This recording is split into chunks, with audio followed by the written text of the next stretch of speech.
Hello everyone. नमस्कार दोस्तों, welcome to true IAS and PCS. इस लेक्चर में दोस्तों हम लोग बात करते हैं, प्रीवियस लेक्चर तक जैसा कि हमने देख लिया था कि इन्फ्लेशन क्या है, इन्फ्लेशन के कुछ कॉन्सेप्ट्स को जाना था। उसके साथ ही एसोसिएटेड हमने टाइप्स ऑफ इन्फ्लेशन जानी थी, दो कैटेगरी के हिसाब से, रेट वाइज इन्फ्लेशन के हिसाब से और कॉज वाइज इन्फ्लेशन के हिसाब से, जिसके बारे में हमने बात करी थी।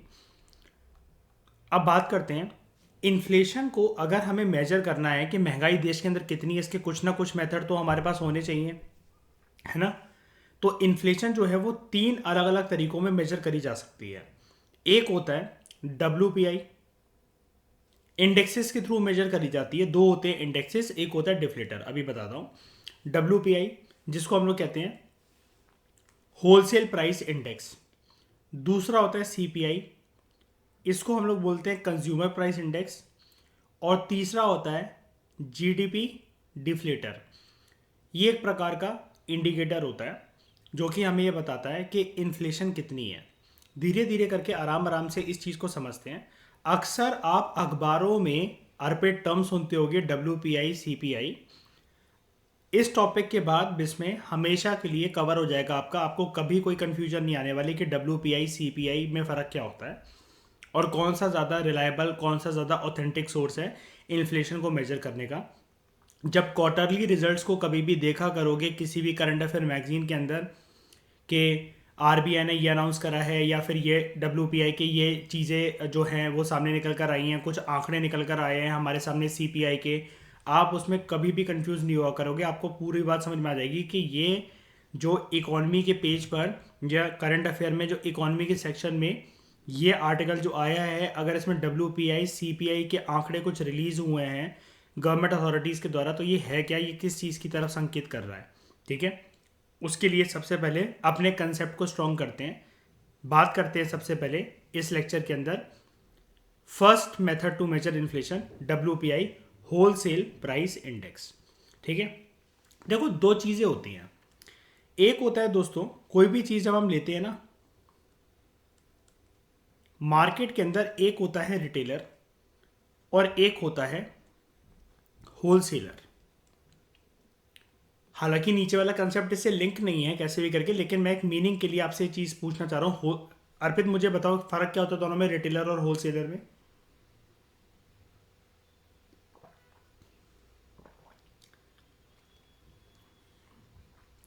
रिटेलर देखो मैन्युफैक्चरिंग नहीं करता और ऊपर से क्या उसके पास जो सप्लाई के लिए कमीशन बेस्ड काम करता है, उसके पास हमेशा लिमिटेड सप्लाई होती है गुड्स की, राइट।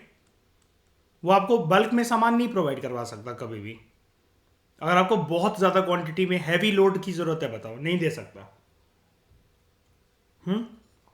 होलसेलर क्या होता है, हो सकता है कि उसी के फैक्ट्री या इंडस्ट्री आउटलेट से वो चीज़ मैन्युफैक्चर हो रही हो, तो वो बल्क में आपको गुड सप्लाई कर सकता है। और जब भी कोई चीज़ बल्क में सप्लाई होती है तो उसका price as compare to 1 good, 2 good, 100 goods, उनके कंपेरिजन में थोड़ा सा आपको एक डिस्काउंटेड प्राइस मिल जाता है। वो बल्क में चीज़ें आपको चीप मिल जाती हैं।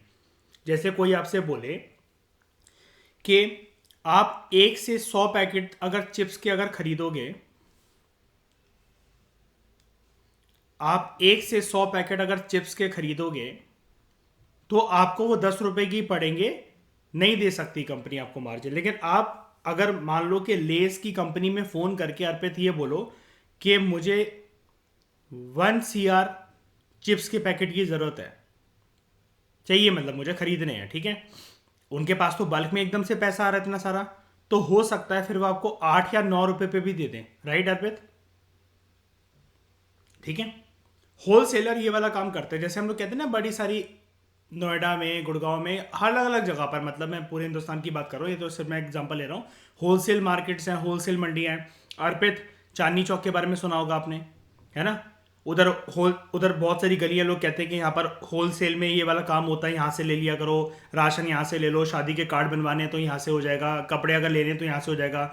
मतलब वो बल्क में वहाँ पर वो चीज़ें अवेलेबल हैं, क्योंकि हो सकता है जो वो होलसेलर है वो खुद ही मैन्युफैक्चरिंग करवा रहा हो, वो खुद ही प्रोड्यूस करवा रहा हो, तो उसके पास कोई किल्लत नहीं है सप्लाई की, है ना।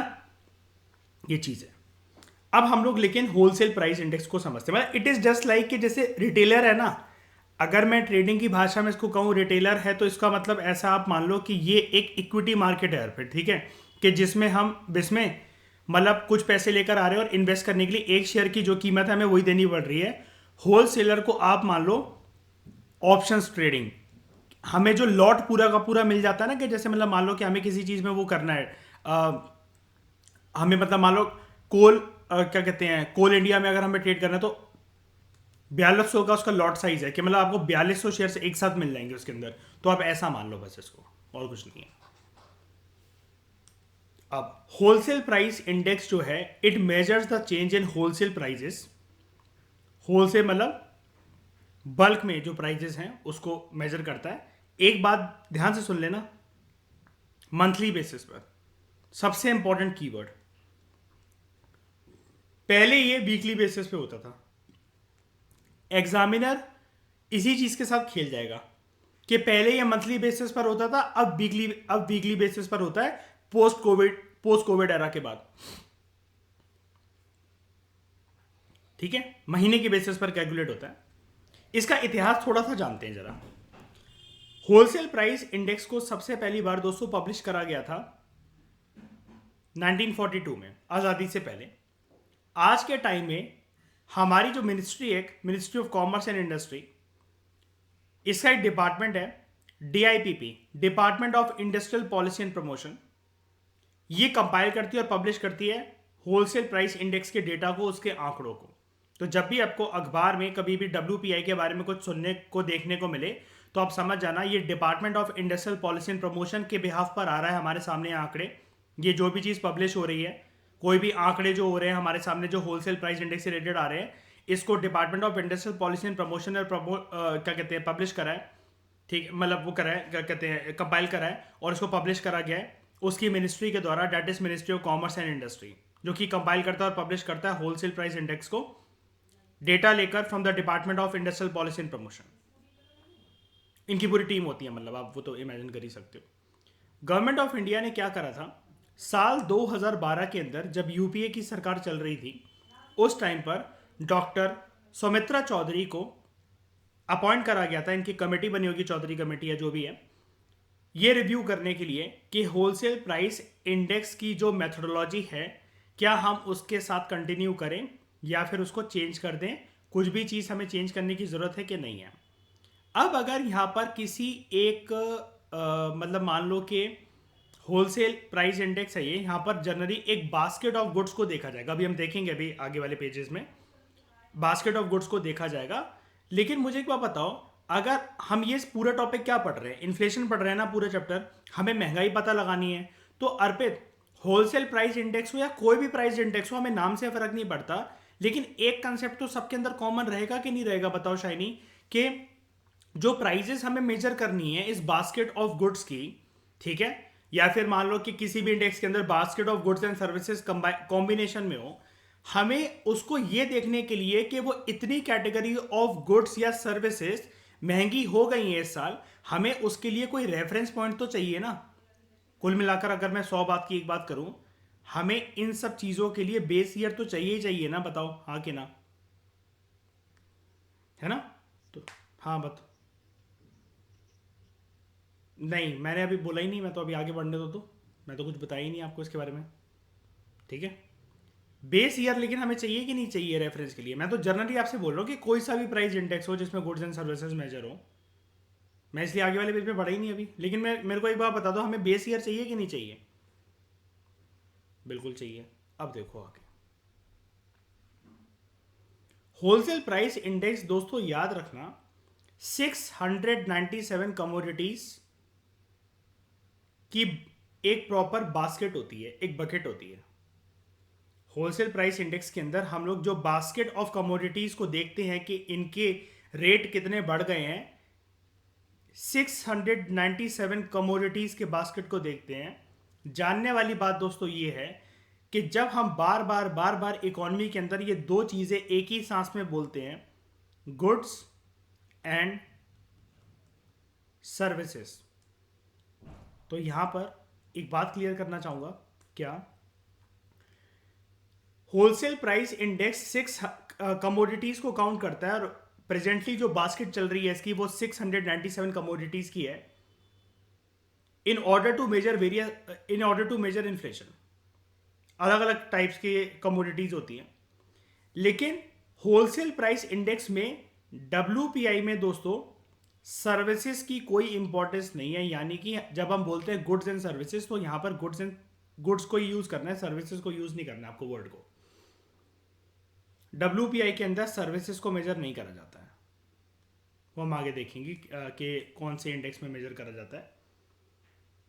दूसरा इंपॉर्टेंट एस्पेक्ट इस WPI के कंटेक्स्ट में, WPI एक्स फैक्ट्री प्राइसेस को यूज करता है कमोडिटीज का इन्फ्लेशन को मेजर करने के लिए। ये line extremely extremely extremely extremely important है।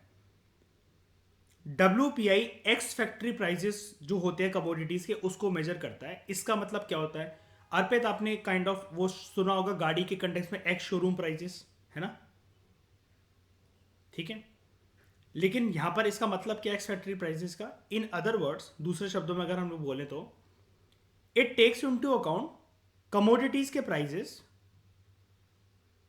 जब वो कंज्यूमर तक पहुंचते हैं उससे पहले पहले। यानी कि जब वो फैक्ट्रीज, इंडस्ट्रीज, गोडाउन्स या वेयर हाउसेस में पड़े हुए हैं, आप बोलोगे कंज्यूमर तक पहुंचते हैं उससे पहले पहले, मतलब तो कंज्यूमर तक पहुंचने में ऐसा क्या चेंज हो जाता है प्राइसेस में? भैया इनडायरेक्ट टैक्सेस लगते हैं कंज्यूमर तक पहुंचने में। अर्पित, मानते हो कि नहीं मानते हो? जब कंपनी पीछे MRP लिखेंगी तो उसके अंदर वो इनडायरेक्ट टैक्सेस जो हमें ऐसा लगता है कि ये गुड इतने का है, लेकिन वो इनडायरेक्ट टैक्सेस ऑलरेडी उसके अंदर इंक्लूडेड करके वो प्राइस बना है। बताओ शाइनी, है कि नहीं? किसी भी चीज का अगर गुड का MRP बना हुआ है तो वो इनडायरेक्ट टैक्सेस को इंक्लूड करके बना हुआ है उसके अंदर MRP। अब ये कोई सर्विस तो है नहीं कि हम खाने पीने जा रहे हैं, एंटरटेनमेंट टैक्स दें, सर्विस टैक्स दें, ये दें वो दें। नॉर्मल हमें पता है कि गुड्स के अंदर burden to pay a tax falls on when burden to pay a tax falls on one person and liability to pay that tax to the government falls on another person, वो होता है indirect tax, है ना। कि जब हम पे कर आ जा रहे हैं, भाई हमारी जिम्मेदारी नहीं है। दुकान पर दुकान वालों के पास हर महीने को, मान लो एक सिचुएशन बता रहा हूँ, एक ऑफिसर आएगा और वो टैक्स लेकर चला जाएगा, मतलब एक नॉर्मल सिचुएशन मान लो, और मतलब इसको टेक्निकल भाषा में कैसे कहते हैं कि इनकम टैक्स फाइलिंग करनी पड़ेगी उनको खुद ही है, ये हमारी झंझट नहीं है। हमें हिसाब नहीं देना है सरकार को या टैक्स अथॉरिटीज को, शाइनी, है ना, कि हमने कितना खाया घर पे, एक महीने में टूथपेस्ट कितने आए थे, राशन कितना आया था, चिप्स कितना आया था, बिस्किट कितना आया था, ये सब हमें हिसाब किताब नहीं देना, वो दुकान वाले संभालेंगे, है ना, ठीक है। ये जो इनडायरेक्ट टैक्सेस हैं they are not included in the prices उन कमोडिटीज के लिए जो कि WPI में इंक्लूडेड है। यानी कि यहां पर जब वो factory, godowns, warehouses, industries के अंदर पड़े होते हैं, कंज्यूमर्स तक जब तक नहीं पहुंचे हैं, और कंज्यूमर्स तक जब तक नहीं पहुंचे इसका मतलब उन गुड्स में अभी इनडायरेक्ट टैक्सेस इंक्लूड नहीं करे गए हैं। यानी कि अगर इनडायरेक्ट टैक्सेस को इंक्लूड करा जाता तो अगर कोई गुड मान लो अभी 9 रुपए का है तो इनडायरेक्ट टैक्सेस को इंक्लूड करके लगभग में ऐसा मान लो अर्पित कि लगभग वो कंज्यूमर के हाथ में अगर पहुंचता तो वो 10 का तो हो ही जाता, कम से कम 9 से तो ज्यादा ही होता। अब मैं 9.5 तो बोल नहीं सकता क्योंकि 50 पैसा तो चलता नहीं है, मिनिमम 10 का तो हो ही जाता ना इससे। बताओ सौगंधा, बेसमें बताओ। और ये 9 से 10 तक की जर्नी में बीच में क्या चीज ऐड हुई है यहां पर?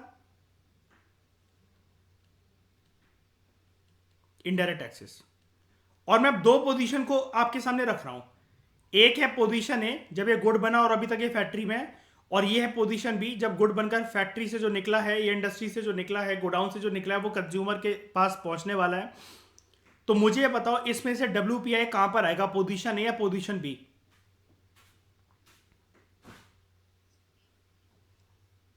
ठीक है, क्योंकि यहां पर हम किसको इंक्लूड नहीं कर रहे हैं, ये जो है ना अर्पित, ये लक्ष्मण रेखा है, इसको क्रॉस नहीं करना है, ठीक है। अब क्या होता है, टैक्सेस को कौन इंपोज करता है? गवर्नमेंट। गवर्नमेंट की टैक्सेशन पॉलिसी को हम लोग दोस्तों एक नाम देते हैं फिस्कल पॉलिसी। और मनी एंड बैंकिंग के ये अच्छी चीज़ है कि आप क्लोज आते चल रहे हो, आप लोग कुछ कुछ टर्म्स आपकी वहाँ पर कवर हो रही हैं। देखो, दो चीज़ें होती हैं दोस्तों, एक होती है फिस्कल पॉलिसी और दूसरी होती है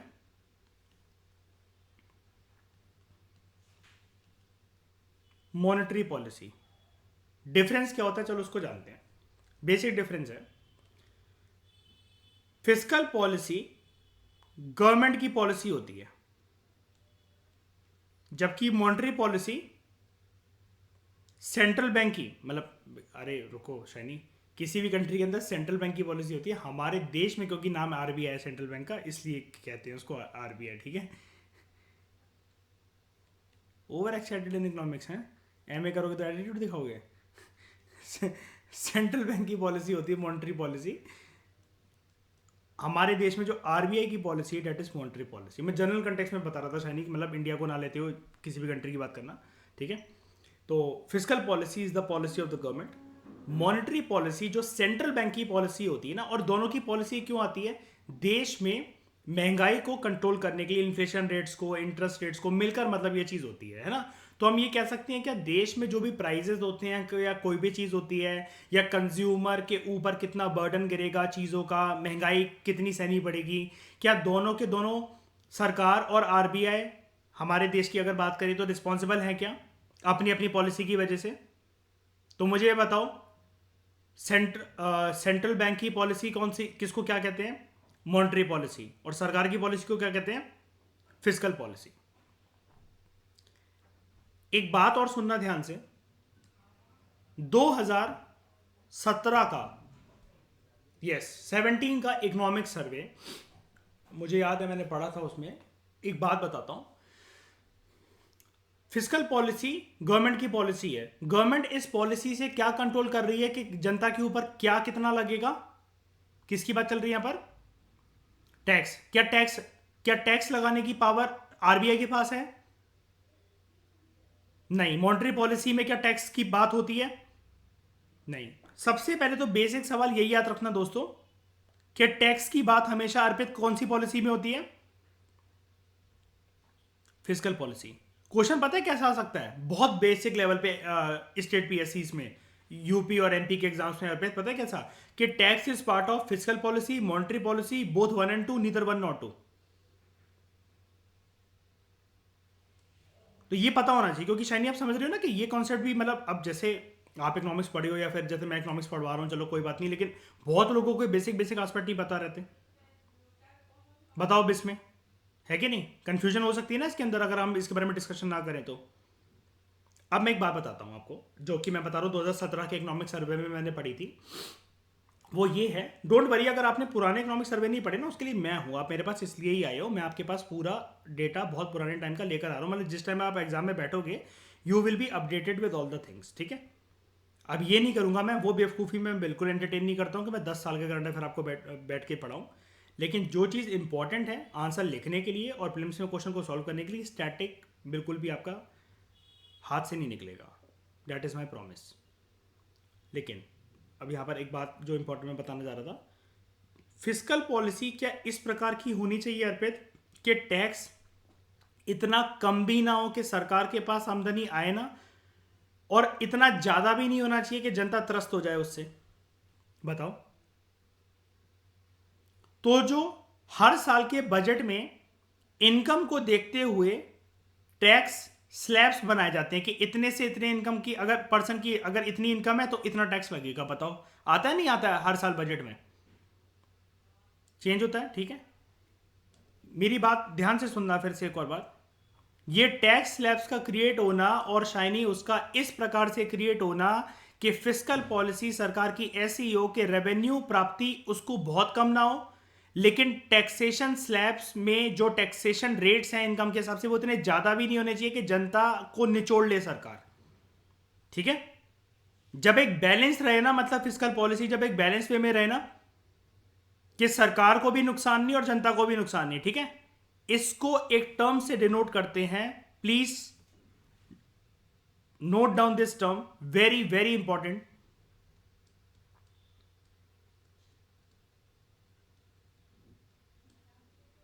फिस्कल प्रूडेंस.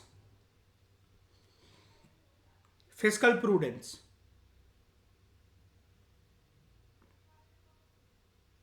क्योंकि ये क्वेश्चन अगर आ गया तो लोगों की सिट्टी बिट्टी खुल जाएगी, भैया ये फिस्कल प्रूडेंस क्या होता है. प्रूडेंस की तो हमें अंग्रेजी नहीं पता.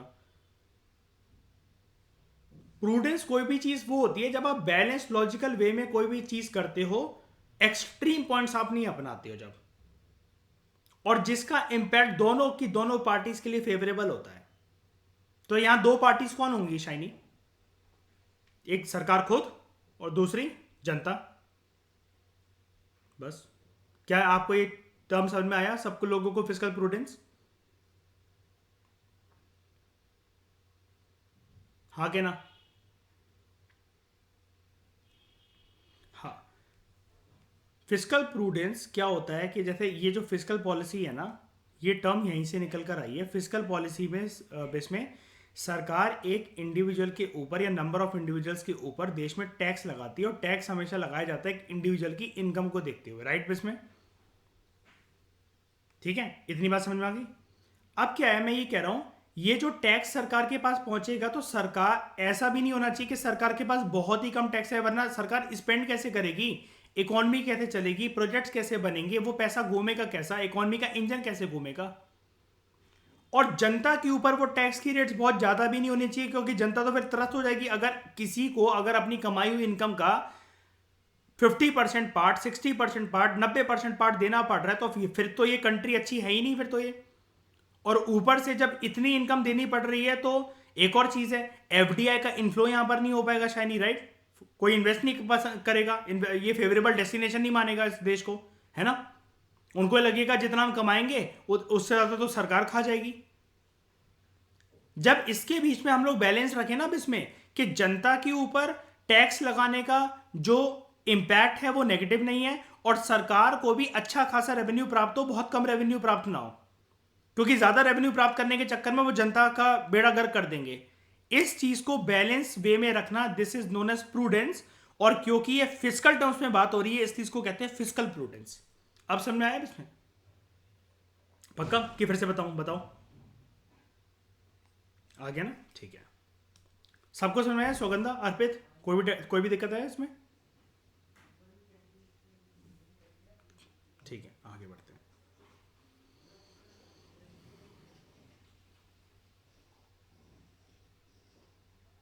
अब एक इंपॉर्टेंट लाइन बताता हूं. यहां पर indirect taxes are not included in the prices, जो कि कंसिडर करे जाते हैं WPI के बास्केट ऑफ कमोडिटीज के लिए, विच आर 697. ठीक है. और अब ध्यान से सुनना, होता क्या इसकी वजह से, क्योंकि यहां पर एक्स फैक्ट्री प्राइजेस को कंसिडर करा जा रहा है WPI का इंडेक्स बनाने के लिए, इन 697 कमोडिटीज का बास्केट बनाने के लिए. तो WPI बेस्ड जो इन्फ्लेशन जो कैलकुलेट करी जाती है, ये मेथड है ना इन्फ्लेशन को कैलकुलेट करने का, it is less affected by any change in the physical policy of the government. Now here is a catch, extremely extremely extremely important. क्या? यहां पर ये नहीं लिखा हुआ it is not affected by, writer ने अंडरलाइन भी कर रखा. अगर उसने इतनी मेहनत करी है ना कि अंडरलाइन करा है, इसको बोल्ड कर ब्लू से बोल्ड करा हुआ है इस लाइन को, और इस वर्ड को लेस अफेक्टेड को अंडरलाइन करा हुआ है, तो ये मजे मजे में उसने नहीं कर दिया कि मैं बोर हो रहा था अंडरलाइन कर देते हैं चलो इसे.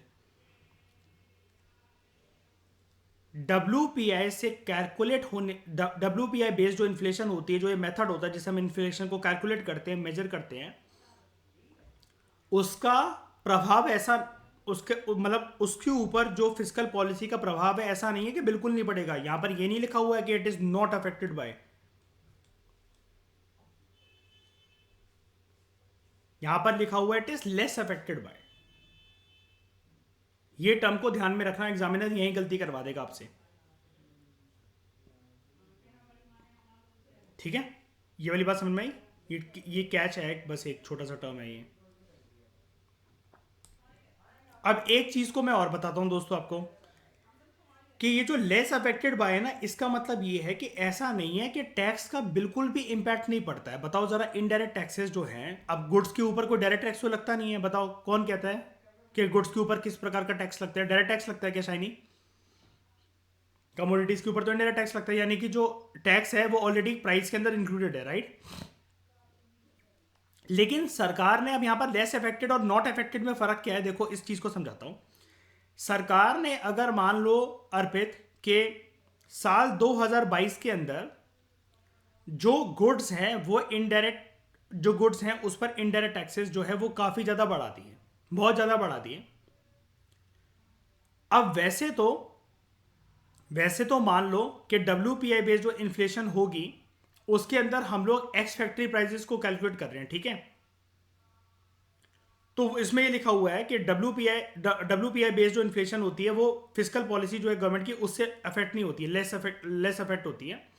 लेकिन फिर भी हमने प्रीवियस लेक्चर्स के अंदर एक चीज बहुत इंपॉर्टेंट पढ़ी थी, वो ये है, अगर प्रोड्यूसर्स को, जो कि उन गुड्स को जो बना रहे हैं फैक्ट्री वगैरह में, अगर फैक्टर्स ऑफ प्रोडक्शन की कीमतें बढ़ गई अगर, तो फिर फर्क पड़ेगा कि नहीं पड़ेगा? बताओ। वो तो पड़ेगा ना। दिहाड़ी अगर क्या कहते हैं, दिहाड़ी अगर महंगी हो गई है मजदूरों को देना, लैंड का जो रेंट है वो ज़्यादा हो गया है, मशीनें वगैरह जो की हैं वो ज़्यादा हैं, एक गुड को ज़्यादा कीमत की हैं, और एक गुड को बनाने के अंदर जो ओवरऑल जो लागत आती है, ओवरऑल जो एक कॉस्ट आता है वो अगर ज़्यादा हो गया है, तो फिर वो एक्स फैक्ट्री प्राइसेस पे भी हमें गुड ज़्यादा ही कीमत पर दिखेंगे कि नहीं दिखेंगे? बताओ, भले ही उस पर इंडायरेक्ट टैक्स ना लगाओ, है ना? लेकिन यहां पर एक चीज ये है कि देखो, जो इन्फ्लेशन है ना, इन्फ्लेशन हमेशा उसी पॉइंट पर जाकर कैलकुलेट होती है। बताओ जरा, इन्फ्लेशन जो हम बार बार ये टर्म बोल रहे हैं, जो चैप्टर है, इन्फ्लेशन इन्फ्लेशन इन्फ्लेशन, ये किसके कंटेक्स्ट में बात हो रही है? ये जो महंगाई है इसका इंपैक्ट किसके ऊपर पड़ता है देश में? कौन है वो? कंज्यूमर्स। तो कंज्यूमर के हाथ में अर्पित जब कोई भी एक गुड कोई भी एक गुड जा रहा है, तो उसके अंदर इनडायरेक्ट टैक्स को इंक्लूड होकर ही तो जा रहा है वो गुड। एक भी कोई, मान लो कोई भी एक ये गुड है ABC, जब ये इसके हाथ में जा रहा है, इसके इस तक पहुंच रहा है कंज्यूमर तक, तो शाइनी बताओ, वो तो इनडायरेक्ट टैक्सेस को इंक्लूड करके ही पहुंचता है ना? तो इसकी लिमिटेशन ये कि एक्स फैक्ट्री प्राइसेस जो है ये तो एक हाफ हाफ इमेज, एक धुंधली धुंधली इमेज पेश कर रही है ना। ये अगर इसके बेसिस पर अगर हम लोग देखें तो हमें लगेगा कमोडिटीज महंगी नहीं है, लेकिन यहां पर इकोनॉमिस्ट ये आर्ग्यू करते हैं कि आप फिर कंज्यूमर्स के पास जाकर एक बार पूछो कि उनको उनको कितना भुगतना पड़ा इस चीज के लिए। बताओ, हाँ कि ना? क्योंकि वो तो फिर महंगा ही पड़ेगा ना इंडायरेक्ट टैक्स इंक्लूड करके, और कंज्यूमर के किसी के भी घर में एक पर्टिकुलर सामान तो आता नहीं है। पूरे घर के महीने के राशन में क्या क्या सिर्फ चावल और क्या कहते हैं दाल आती है बस, और कुछ भी नहीं आता किचन में?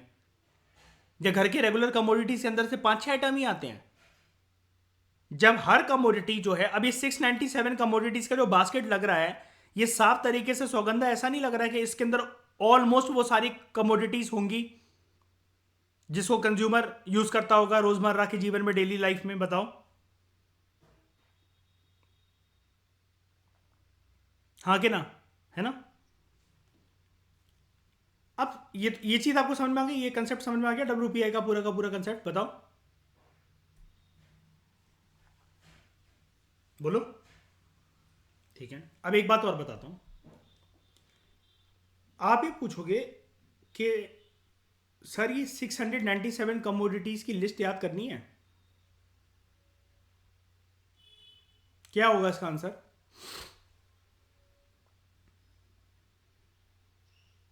करनी है, करनी है। 697 कमोडिटीज की इस WPI की बास्केट की लिस्ट आपको पता होनी चाहिए। शाइनी मजाक लग रहा है ये वाली बात क्या?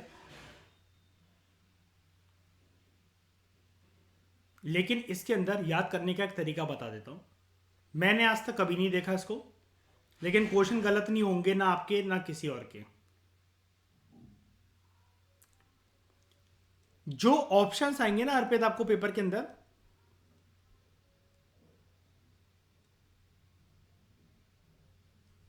7 ऑप्शंस वाले भी क्वेश्चंस आने लगे हैं 2018 से, मानते हो? ठीक है, आपने देखा होगा मतलब क्वेश्चंस के अंदर ओवरऑल 7 ऑप्शंस होते हैं और फिर उसके बाद उसका तिगड़ा बनाकर 1 2 4 5 ओनली, है ना, 1 2 3 6 ओनली, ऐसा करके आता है।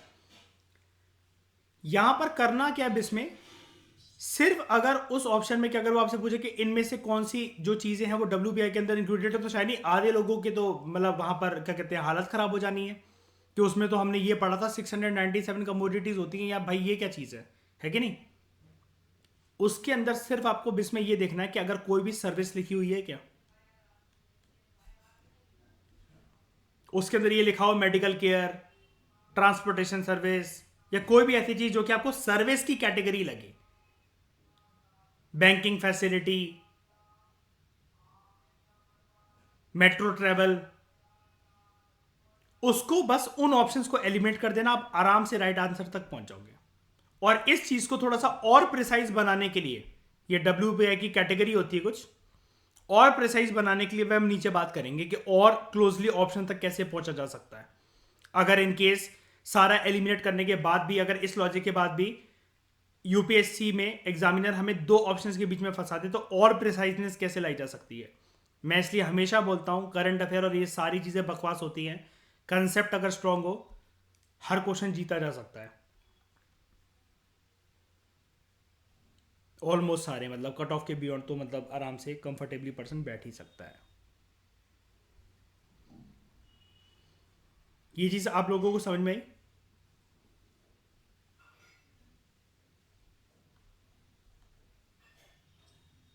ठीक है,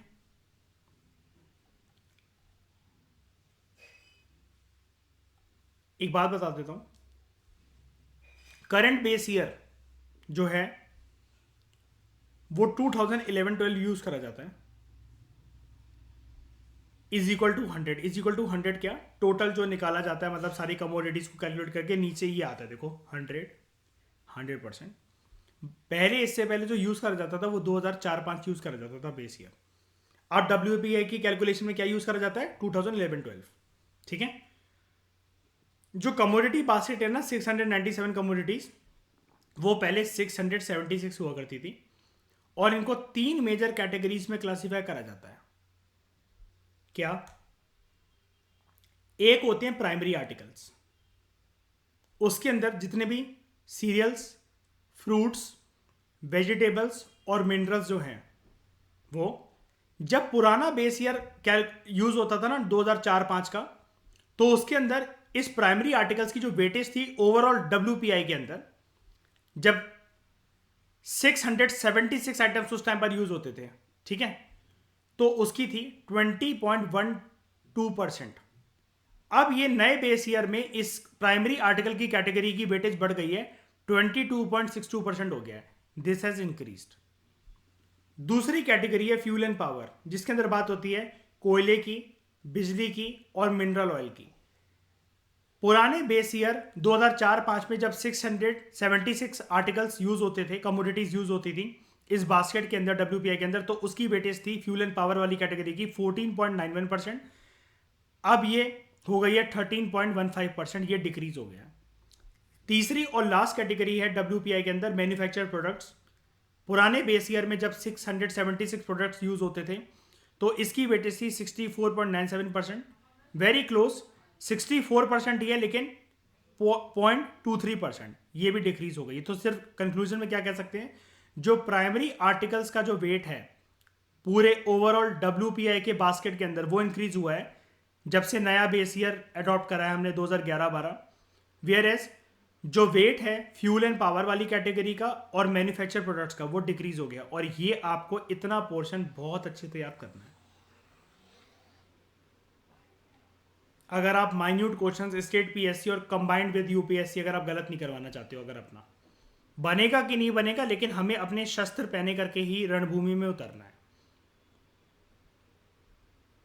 अब एक बात सबसे इंपॉर्टेंट मैं ये बताता हूं, नेशनल इनकम के चैप्टर से लेकर अभी तक जो इस चैप्टर में बात हुई है, हम लोग बेस ईयर की बात करते रहते हैं, यहां पर आपको ठोस डेफिनेशन मिलेगी एक, अगर कभी मेंस ओरिएंटेड क्वेश्चन अगर आपसे आ जाए या फिर इंटरव्यू में पूछ लिया जाए कि एग्जैक्टली मुझे बताओ सरकार या मिनिस्ट्रीज वगैरह या उनके डिपार्टमेंट्स किस चीज को संज्ञान में लेते हुए, किस चीज को देखते हुए एक पर्टिकुलर ईयर को बेस ईयर का टाइटल देते हैं।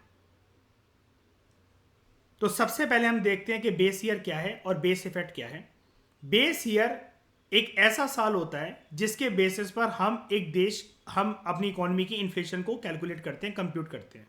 That is percentage change in prices, यानी कि उस साल से लेकर, बेस ईयर से लेकर आज तक जो ये करंट ईयर है और वो बेस ईयर है, कि आज तक जो प्राइजेस हैं वो क्या ऐसे ऐसे गए हैं करंट ईयर तक आते आते, या फिर वो ऐसे ऐसे आए हैं सेम ही मेंटेन रहे हैं, या फिर वो नीचे की तरफ चले गए। सिचुएशन तीन बन सकती है, 1 2 3।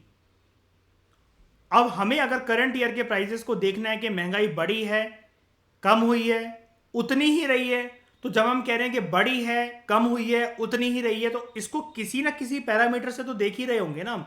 तो वो पैरामीटर होता है हमारे लिए बेस ईयर। ये डेफिनेशन है बेस ईयर की। दूसरे शब्दों में अगर हम लोग कहें, बेस ईयर से एक चीज निकल कर आती है बेस इफेक्ट। ये बेस इफेक्ट क्या होता है? ये शो करता है कि जो प्राइस लेवल है प्रीवियस ईयर के, जब इन्फ्लेशन रेट को वहां से लेकर करंट ईयर तक मेजर करा जाए तो प्राइस लेवल्स का इंपैक्ट क्या निकला।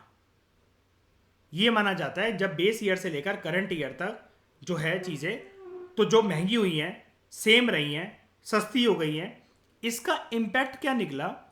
This shows the impact of the price levels of previous year on the calculation of inflation rate. Inflation rate पर इसका फर्क क्या निकला, क्या इससे इन्फ्लेशन बढ़ी है, उतनी ही रही है, या गिर गई है। तो जो मैंने जो सिचुएशन 1 2 और जो 3 बनाई है ना, यही है बेस इफेक्ट। तीन ही सिचुएशन तो हो सकती है ना शाइनी, बताओ उसके अलावा कुछ पॉसिबिलिटी है क्या? जिसको भी हमने बेस ईयर माना, या इमीडिएट मान लो बेस ईयर को, चलो वनडे को हटाओ, जो पुराना साल है उसके कंपैरिजन में, या पुराना महीना जो होता है, जब आप मतलब घर पे कोई भी सामान आता है तो आप कहते होगे ना कि यार ये चीज में यार रेट बढ़ गए हैं, है ना। मदर डेयरी की दूध की थैली, अमूल की दूध की थैली, इसमें रेट बढ़ गए हैं, 2 रुपए बढ़ते जा रहे हैं हर 3 महीने के अंदर। या कुछ कुछ चीज़ों के अंदर, मम्मा ये वाली चीज़ महंगी हो गई है, पापा वो वाली चीज़ महंगी हो गई है। ऐसी बातें होती कि नहीं होती हैं घर पे किसी ना किसी के, है कि नहीं। तो हम यहाँ पर क्या कर रहे हैं, बेसिकली हम बेस इफेक्ट पता लगा रहे हैं ना, कि वो चीज़ें वो हो गई। हम ये भी कहते हैं सस्ती है, हम ये कहते हैं कि सारी चीज़ें बदल गई, कहते हैं ना अर्पित सारी चीज़ें बदल गई, लेकिन पार्ले जी का दाम अभी अभी भी वही है पिछले 10 साल में। 5 रुपए का जो पैकेट है वो 5 का ही है कि नहीं। अब हम कैसे पता लगाएं कि एक पर्टिकुलर फाइनेंशियल ईयर को बेस ईयर का दर्जा कैसे दें, उसके लिए हमारे सामने 5 पैरामीटर्स होते हैं। एंड ये आपके लिए इतनी वैल्यूएबल चीज साबित हो सकती है क्योंकि और किसी बुक के अंदर गिवन नहीं है। और लोगों को बेस ईयर तो पता है कि एनी प्रीवियस ईयर वो करके, भाई किस बेसिस पर सरकार के ऐसी मतलब वो करके, हम तो ये बोलते हैं कि यहाँ पर प्राइस फ्लक्चुएशन ज्यादा देखने को ना मिली हो, लोग तो सिर्फ एक ही जानते हैं। और मान लो कि यूपीएससी ने क्वेश्चन पूछ लिया, अगर स्टेटमेंट दे दी कि अमंग्स द फॉलोइंग स्टेटमेंट्स, ये बताओ कि इनमें से किस किस चीज को संज्ञान में लिया जाएगा बेस ईयर को कैलकुलेट करने के लिए। ठीक है, तो देखो, criteria for deciding a particular financial year as base year, ये एक ऐसा साल होता है with less monsoon deficit. Monsoon deficit का मतलब क्या? हाँ, यानी कि रेनफॉल यहां पर ऐसी ना रही हो कि जिसने खेती बाड़ी को काफी ज्यादा प्रभावित कर दिया हो। मॉनसून जो उस साल हो, वो कोई ऐसा साल ना हो कि जहां पर मॉनसून आया नहीं या बहुत ज्यादा आ गया और खेती बाड़ी जो है वो बर्बाद हो गई, कुल मिलाकर सप्लाई इतनी हो नहीं पाई, जिसकी वजह से सिर्फ मॉनसून बना कारण एग्रीकल्चर कमोडिटीज के प्राइस फ्लक्चुएशंस का। और यहां पर आप कहोगे कि मॉनसून वाली बात क्यों करी जा रही है, तो मॉनसून वाली बात करी जा रही है इस पहली कैटेगरी के लिए, प्राइमरी आर्टिकल्स की। सारे के सारे चीजें एक बार बताओ, सीरियल्स, फ्रूट्स, वेजिटेबल्स, मिनरल्स, बताओ शाइनी खेती बाड़ी के प्रोडक्ट्स है कि नहीं जनरली प्राइमरी आर्टिकल वाले कैटेगरी के अंदर, है ना। तो ये मॉनसून डिटरमाइन होंगे कि नहीं होंगे। हम इरिगेशन की जितनी मर्जी बात कर लें, लेकिन still agriculture is a business which depends on rainfall, है कि नहीं। उसके बाद वो एक ऐसा साल होना चाहिए जहां पर किसी भी प्रकार की कोई नेचुरल आपदा ना आई हो, कैलेमिटी ना आई हो, ड्रॉट, फेमीन, इस तरह की चीजें। उसके बाद वो एक ऐसा साल होना चाहिए जहां पर महंगाई जो है ना वो बहुत तेजी से ना बढ़ी हो, वो इन्फ्लेशन का एक बहुत ज्यादा बबल साइज का एक मतलब बबल साइज का एक साल नहीं होना चाहिए कि जहां पर इन्फ्लेशन का बबल काफी बड़ा था। उसके बाद जो अनस्टेबल ईयर्स होते हैं ना इकोनॉमिक, जिनके अंदर इकोनॉमिक एक्टिविटी काफी अनस्टेबल रही होती है, इनको बेस ईयर नहीं माना जा सकता। तो मुझे बताओ क्या 2020 का बेस ईयर माना जा सकता है या 21 भी, क्योंकि कुछ क्वार्टर तक तो वो रहा था। बताओ क्या क्या था यहां पर 2021 में। हाँ, तो कभी भी आपको अगर ये कोई पूछे कि कभी किसी जमाने के अंदर 2030 35 40 50 कभी भी कोई इस साल को लेगा बेस ईयर, नहीं ना। उसके बाद अब अर्पित, मैंने प्रीवियस लेक्चर के अंदर एक बात कही थी आपसे कि क्या हम 700 बीसी को ले लें बेस ईयर, है ना। तो यहां पर यही वाला पॉइंट है, fifth point, there should not be much gap between the base year chosen and the current year. अब हम लोग शायद कितना अच्छा हम ये बोले, हम ना हड़प्पा को ले लेते हैं, वहां पर बिल्कुल प्राइस फ्लक्चुएशंस नहीं थी, सब बढ़िया चल रहा था। हम ना मौर्यन एम्पायर के टाइम को ले लेते हैं, चक्रवर्ती था वो अशोका उस टाइम पर, उसका टाइम चुन लेते हैं बेस ईयर का। तो ये पॉसिबल है क्या? इतना ज़्यादा गैप भी नहीं होना चाहिए। हम ये भी नहीं कर सकते, हम क्या 1950s 1960s को ले सकते हैं इस टाइम पर? इतना भी नहीं कर सकते। क्या बताऊं? नहीं, हाँ, मैं यही बोलना चाह रहा था, ये जो मच है ना यहाँ पर, मच का कोई वो चीज़ एक नहीं है, बस वो मच जो है ना वो इतना ना मचाए कि उसके अंदर ये पांचों चीज़ें मतलब कहीं ना कहीं इंक्लूडेड हो। ये पांचों चीज़ें this should be avoidable. Monsoon deficit नहीं, नेचुरल कैलामिटी नहीं, उस जिस साल को हम बेस ईयर चुन रहे हैं उसमें कोई इन्फ्लेशन नहीं, वो अनस्टेबल ईयर्स जो भी होंगे इकोनॉमिक एक्टिविटी उनको तो बिल्कुल ही नहीं लिया जाएगा। और जो करंट ईयर जो चूज करा गया है और जो भी बेस ईयर होगा तो उसमें कोई ना कोई साल तो ऐसा हो गई कि जहां पर ज़्यादा हमें प्राइस फ्लक्चुएशंस और ये सब चीज़ें जो हैं, प्राकृतिक आपदाएं जो हैं, जो नेचुरल कैलामिटीज़ वगैरह हैं, बारिश अच्छे से नहीं हुई, ये सब चीज़ें ना देखने को मिले। तो अभी के लिए पहले 2004-5 था, फिर किसको चुना गया 2011-12। ओके। उसके बाद एक चीज आती है WPI food index. Food inflation को मॉनिटर करने के लिए इफेक्टिव तरीके से department of industrial policy and promotion ने पब्लिश करता है 2017 से wholesale price index food index. Wholesale price index food index, WPI food index, ये मेजर करता है index, it measures the rate of inflation in food items at the level of producers. At the level of producers क्यों? Again, जब भी हम लोग क्योंकि WPI बोल रहे हैं तो कंज्यूमर्स तक जाने से पहले पहले ही होता है ना। बताओ, अभी हमने पढ़ा ना,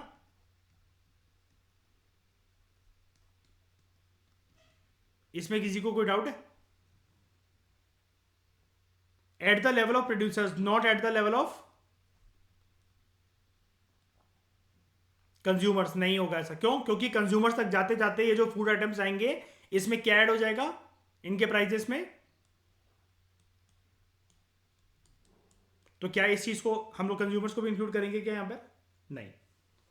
जो एग्रीगेट है ना सारे के सारे फूड आइटम्स का, जो कि 697 कमोडिटीज की लिस्ट के अंदर जितने भी फूड आइटम्स हैं अंडर WPI, इसको कंसिडर करा जाता है WPI फूड इंडेक्स को देखने के लिए। क्योंकि देखो, अब आप कहोगे कि यार फिर ये अलग से ड्रामेबाजी क्यों करी गई है। यहां पर देखो यार, ये जो 3 कैटेगरीज हैं इसके अंदर खाने पीने वाली जो चीजें जनरली आपको प्राइमरी आर्टिकल्स वाली कैटेगरी के अंदर दिख रही है ना, फ्यूल एंड पावर या मैन्युफैक्चर प्रोडक्ट जो भी है, कपड़े वगैरह जूते वगैरह, इसको इंसान खाएगा क्या अर्पित? बताना जरा, सेकंड और थर्ड कैटेगरी को।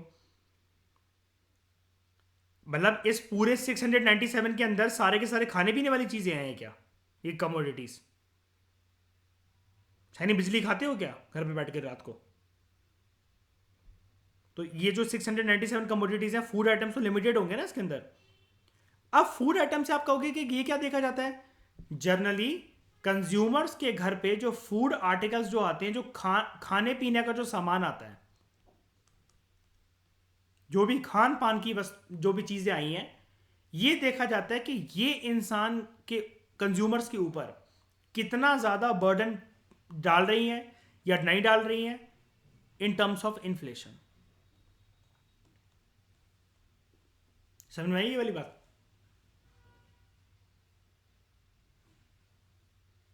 697 कमोडिटीज में से जो फूड आर्टिकल्स हैं, फूड आर्टिकल्स तो ऐसी चीज़ है शायद हम अवॉइड तो कर ही नहीं सकते ना। घर पे खाने पीने का सामान तो सभी के आएगा ना, पूरे हिंदुस्तानियों के घर पे। उसका इंपैक्ट कितना है? तो as per the economic survey 2021-22 food inflation जो रहा वो रहा सिर्फ 2.9% अप्रैल से दिसंबर तक, as against 9.1% in the corresponding period last year, जो इससे जो पहले वाला था। और इस बार का जो इकोनॉमिक सर्वे आएगा तब हम देख लेंगे कि फूड इन्फ्लेशन कितना रहा।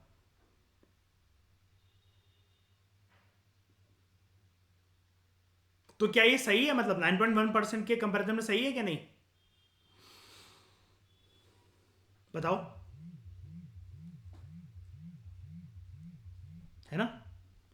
तो इस डिस्कशन में फिलहाल इतना ही। Thank you very much for discussion. कुछ भी रह तो नहीं गया हमारा, और आप लोगों को सारी चीज़ें समझ में आई हैं?